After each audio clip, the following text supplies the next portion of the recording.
Сәлеметсіздер ме, балалар?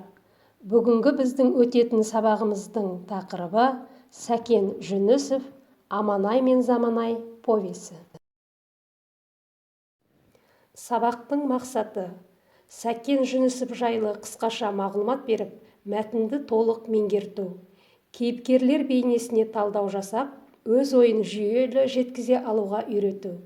Өзіндік ой қорыта білу, шығармашылықпен жұмыс істеу қабілетін жетілдіру, ой өрісі мен дүниетанымын кеңейтіп, сөздік қорларын молайту, кейіпкерлер бойындағы жақсы қасиеттерді үлгі ету.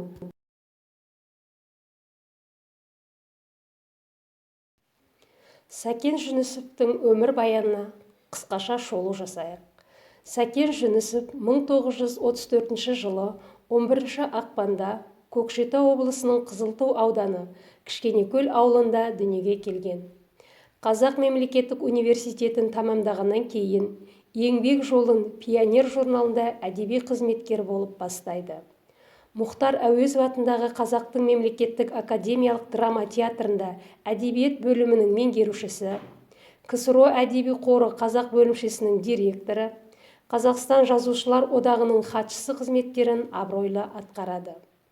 Сәкен Жүнісов бірыңғай жазушылықпен айналысқан жарты ғасырға таяу шығармашылық өмірінде қазақ әдебиетін өркендетуге өлшеусіз үлес қосты. Жапандағы жалғыз үй, Аманай мен Заманай, тағы басқа еңбектері қалың оқырман қауымынан да, әдеби сыннан да жоғары баға алды. Ажар мен ажал, тұтқындар, қызым саған айтам, жаралы гүлдер, қос анар, тағы басқа пьесалары республика театрларында табыспен қойылды. Өлара пьесасына 1986 жылы Қазақстан Республикасының мемлекеттік сыйлығы берілді. Көптеген шығармалары шет тілдерге аударылды. Өзі де өзге ұлттың ақын жазушыларының әңгімелері мен романдарын қазақ тіліне сәтті тәржімалады. Сәкен Жүнісовтың қаламынан туған таңдаулы шығармалары қазақ әдебиетінің алтын қорынан берік орын алған құнды дүниелер болып табылады. Сондай шығармаларының бірі Аманай мен Заманай Сәкен Жүнісовтың табысты туындыларының бірі. Оның қазақ прозасындағы орны ерекше. Повесте 20 ғасырдың 30 жылдардағы халық ахуалы мен тіршілігі көрініс береді. Ұжымдастыру уақытында жат мекен, өзге қонысқа қоныстанған қазақтардың сұрықсыз өмірі, күйбең тірлігінен сыр беретін повест романға арқау болар ауыр жүкті арқалаған. Енді Аманай мен Заманай повесінің бейне жазбасынан үзінді тыңдаңыз. Сәкен Жүнісовтің Заманай мен Аманай хикаяты алма-ғайып кезеңде тағдыр тәлкегімен туған жерден қол үзіп қалған адамның сезімін, рухани өмірін бейнелейді. Шығарманың басты тақырыбы отанға деген махаббат.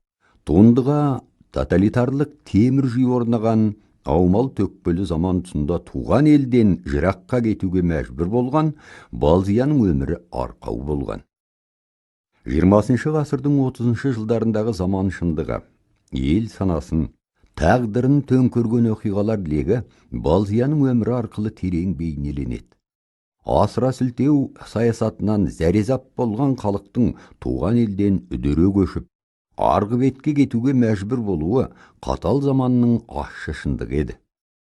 Балзияның әкесі Сәлімгерей бастаған топтың ел асуы бас сауғалап қашу емес, қыспақ пен келіспеген ішкі қарсылықтан туған батыл әрекет еді. Бірақ көшті шекараға жеткізбей қайтарып әкелуі, әкесінің қаралы қазасы, сүйгенінен айырылуы Балзияның намысын қайрап, арғы бетке өтуге батыл шешім қабылдатады. Тумысынан бір беткей қайсар қыз әкесінің өліміне себепкер болған адамның жар болмасқа бекініп, арғы бетке елді өзі бастап өтеді. Хикаяттағы Балзия бейнесіне адамның туған елі мен жеріне деген ұлы сағынышы, терең махаббаты, сүйіспеншілігі жинақталған. Баласы Заманайды туған жеріне жеткізе алмаса да, немересі Аманайды отанына қайтаруды арман еткен қарт ананың мұраты шығармаға өзек болған, парызын өтеп, өз өмірден озған балдия бейнесі, ата мекенге деген ұлы сезімді асқақтата түскен қайталанбас образ. Хикаят деп аталғанымен көтеретін мазмұндық жүгі романға татитын «Заманай мен Аманай» шығармасы Сәкен Жүнісовтің ғана емес, тұтастай қазақ әдебиетінің көркемдік табысы.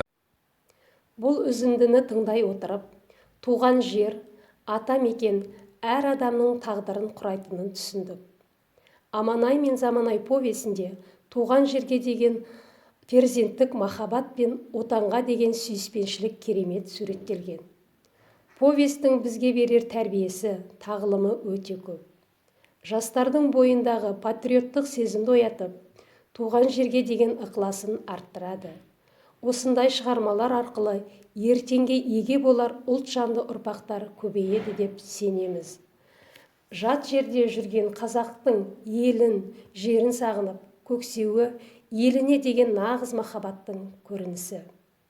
Өзге топырақта күн кешіп, өзге судан ішіп, өзге ауамен тыныстаса да, жүрегі темір қазық туған жер үшін соғып, кіндік қаны тамған өлкені бір сәтке болсын естен шығара алмауы оқырманның тұла бойын нәзік сезімге толтырып, ұлтын, жерін сүюге үндейді. Отанын сүюге, патриоттық сезімге тәрбиелейтін повест қазақ прозасындағы шоқтығы биік туынды болып қала бермек. Енді бүгінгі сабағымызды бекіту үшін тапсырма орындайық. Тапсырма 3 сөйлем әдісі бойынша орындалады. Яғни, повестке байланысты, повесттен түйгендерім, менің тілегім, менің ойымша деп өз ойларыңызды қысқаша дәптерлеріңізге жазыңыздар. Сабағымызды қорытындылау үшін топтық жұмыс орындайық.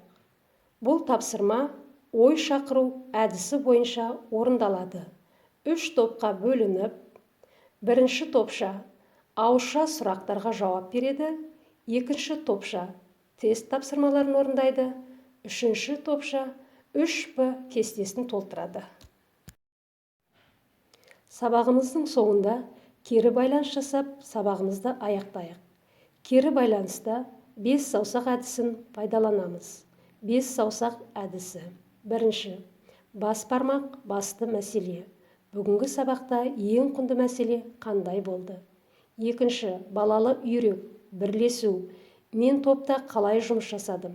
Кімге көмектестім? Кімге риза болдым? Үшінші, ортан терек, ойлау. Мен бүгін қандай білім мен тәжірибе алдым? Төртінші, шылдыр шүмек, шынайылық. Сабақ маған ұнады ма? Неліктен?